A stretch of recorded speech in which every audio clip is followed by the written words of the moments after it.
Takot na takot si Maria habang naglalakad. Sinusundan siya ng multo ng isang batang lalaki. Mga 6 na taong gulang ito. Maputla ang itsura, maiksi ang buhok. Parang kilala ni Maria ang bata, pero hindi niya maalala kung saan niya ito nakita. At wala siyang balak na tanungin.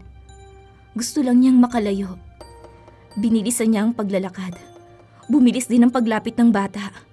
Lumulutang ito sa hangin. Hindi alam ni Maria kung ano ang gagawin. Kung saan pupunta. Hanggang sa nakita niya ang isang simbahan. Naisip niyang pumasok doon. Bago niya isinara ang pinto, sumilip siya sa labas.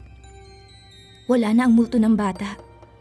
Natuwa siya at tuluyang isinara ang pinto.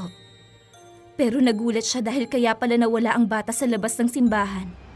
Nandoon na sa loob, sa tabi niya, at nakatingin sa kanya. Bago nakasigaw si Maria, inilahad ng bata ang isang kamay nito at saka nagsalita.